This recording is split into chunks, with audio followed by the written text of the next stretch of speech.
Assalamualaikum warahmatullahi wabarakatuh. Baiklah, yang terhormat Bapak mata kuliah Sistem Basis Data. Kami dari kelompok 8 Sistem Basis Data yang proyeknya manajemen hotel terintegrasi akan mempresentasikan proyek kami di sini. Baiklah, kami akan memulai dari struktur CRUD, create, alter, insert, update, dan delete. Oke, di sini kami membuat database hotel. Lalu kami membuat dua skema, yaitu logistik dan publik. Pertama itu kami membuat jabatan dan entitas-entitasnya. Lalu kami membuat karyawan dan juga username serta passwordnya. Di sini juga kami membuat tamu dan juga jangan lupa entitas-entitas yang diperlukan, username dan juga password. Lalu kami juga membuat tipe kamar reservasi yang di dalamnya ada tanggal check-in dan check-out dan status reservasi. Lalu kami membuat kategori menu, meja restoran, menu restoran, pesanan restoran, detail pesanan restoran. Lalu kami juga membuat tabel fasilitas umum dan jangan lupa jam buka dan jam tutupnya. Kami juga membuat tabel akses fasilitas,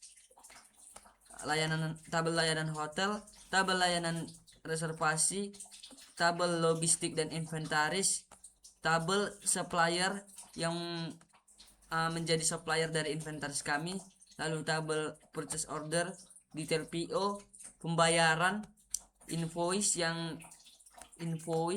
dan juga sampai di situ saja. Lalu di sini akan dijelaskan teman saya. Selanjutnya di sini kami juga menggunakan sebuah alter table dengan tambahan indeks. Jadi pada alter table plus index ini dia menambahkan constraint check pada table kamar setelah table dibuat, dan status kamar hanya boleh salah satu dari 4 nilai ini. Yang pertama itu ada di sini untuk create alter plus indeksnya untuk bagian status kamar, dan selanjutnya ada bagian reservasi, dan ada untuk bagian pesanan, plus ada yang untuk bagian invoice reservasi.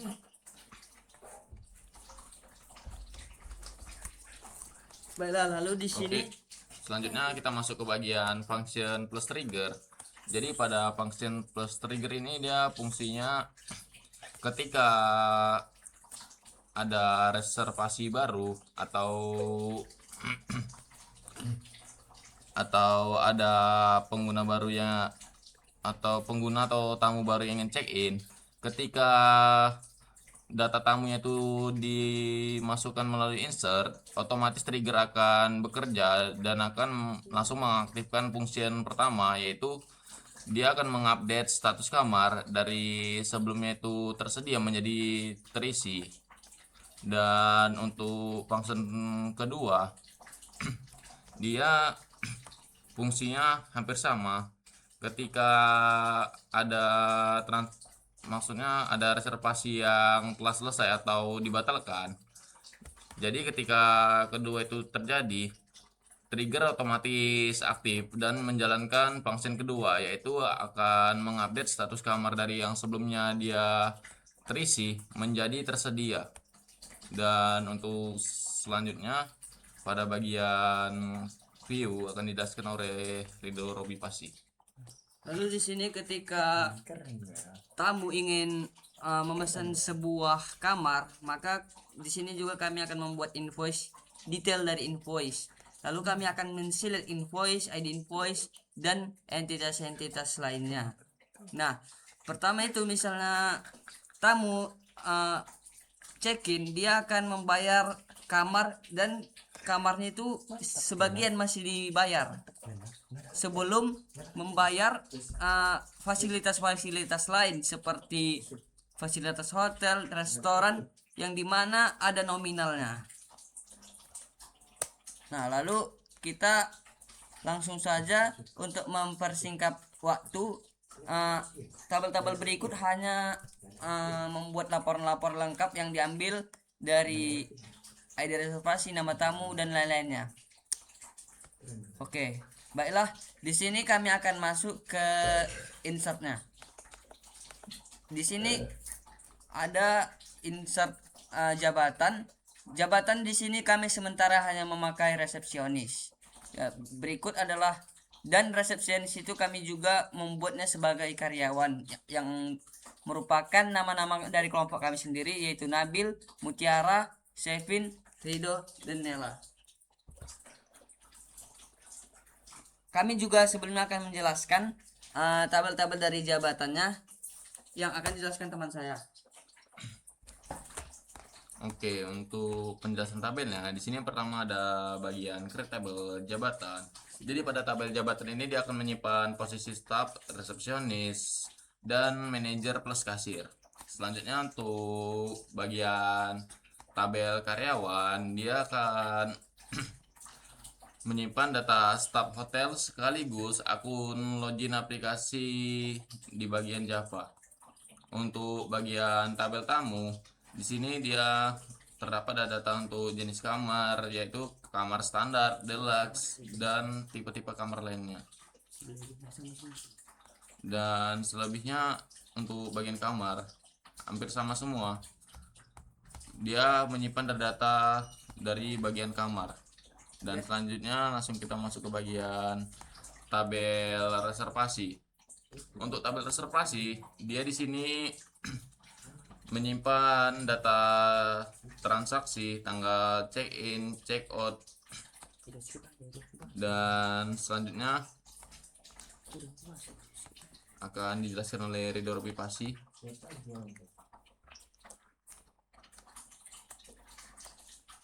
Oke, karena kami di awal sudah menjelaskan banyak tabel, maka kami akan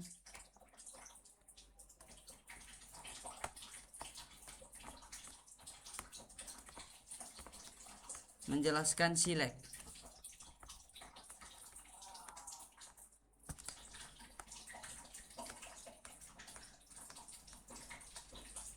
Oke, di sini sebelumnya kami menjelaskan insert. Di sini adalah data-data dummy yang kami buat sebagai data awal dan yang data-data yang sudah tersedia.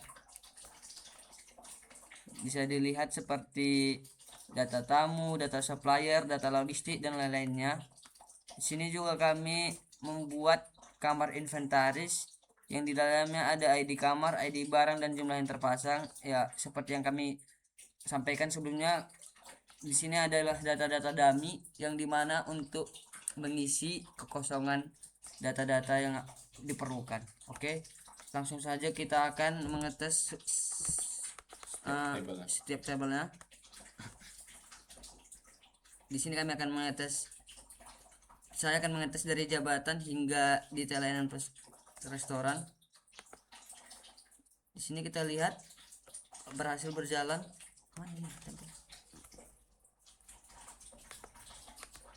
Oke, di sini kita bisa langsung melihat ada ID jabatan, nama jabatan, dan beserta isinya. Juga di karyawan muncul, juga ada di tamu muncul juga ada di tipe kamar yang merupakan tipe-tipe dari kamarnya. Lalu juga ada kamar yang dimana jumlah dan isi dari tiap-tiap tipe kamar. Reservasi adalah data tamu-tamu yang mereservasi kamar-kamar yang ada. Fasilitas umum yaitu seperti fasilitas kolam dan lain-lainnya, dan akses fasilitas yang di dalamnya yaitu log aktivitas dalam pemesanan akses fasilitas. Kategori menu yaitu kategori menu-menu makanan kami, meja restoran, pesanan restoran,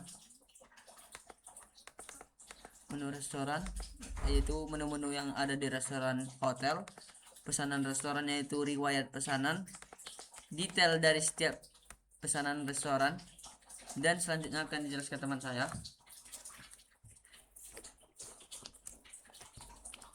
Dan untuk selanjutnya ini untuk tampilan isi dari layanan hotel.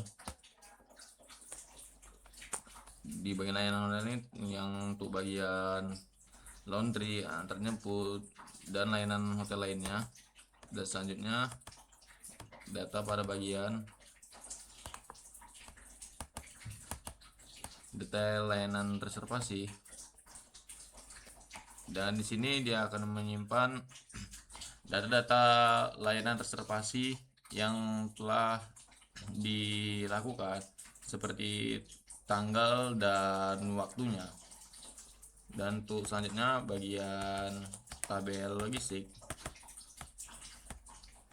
Di sini untuk bagian tabel logistik dia menyimpan berbagai barang-barang logistik yang untuk Ada di keperluan di setiap kamar seperti sabun dan lain-lain.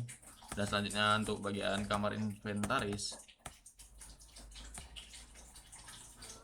di sini di bagian kamar inventaris dia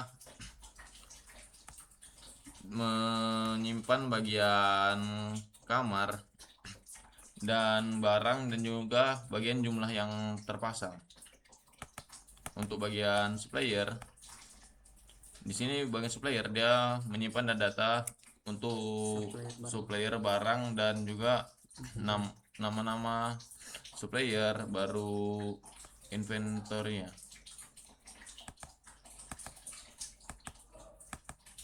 Dan selanjutnya bagian purchase order yang selanjutnya untuk detail PO. Dan langsung saya untuk mempercepat waktu kita masuk ke bagian invoice yang menampilkan total kamar baru total restoran, yaitu total dari pendapatan atau hasil dari semua total transaksi yang ada pada kamar, atau juga untuk bagian restoran dan layanan kamar lainnya. Dan selanjutnya masuk ke bagian pembayaran. Di sini data-data pembayaran tersimpan, yaitu bagian jumlah bayar dan juga tanggal bayar. Di sini juga terdapat untuk penanda apakah pembayaran itu sudah lunas atau belum, atau juga masih di pending. Dan selanjutnya masuk ke bagian dashboard yang menyimpan data untuk bagian detail kamarnya, yaitu untuk tampilan view kamar yang tersedia itu berapa, kamar yang kosong berapa, kamar yang terisi berapa, dan tamu yang sedang check in itu berapa. Dan selanjutnya masuk ke bagian invoice detail. Di sinilah detail invoice-nya tersimpan. Dan untuk bagian laporan lengkap reservasinya, di sini data reservasinya tersimpan dengan nama-nama tamu, baru untuk nomor kamarnya, baru tipe kamarnya apa, dan harga per malam, tanggal check-in, serta status reservasinya, apakah dia check-in atau sudah selesai, atau bisa dibilang check-out. Dan untuk yang terakhir ada bagian pendapatan per tipe kamar. Di sinilah untuk pendapatan yang telah dijumlahkan dan dibagikan untuk rata-ratanya dari setiap pendapatan kamar. Dan selanjutnya, Oke, mungkin sampai sini saja penjelasan singkat dari kami. Mohon maaf jika ada banyak kesalahan, mohon dimaklumi. Assalamualaikum warahmatullahi wabarakatuh.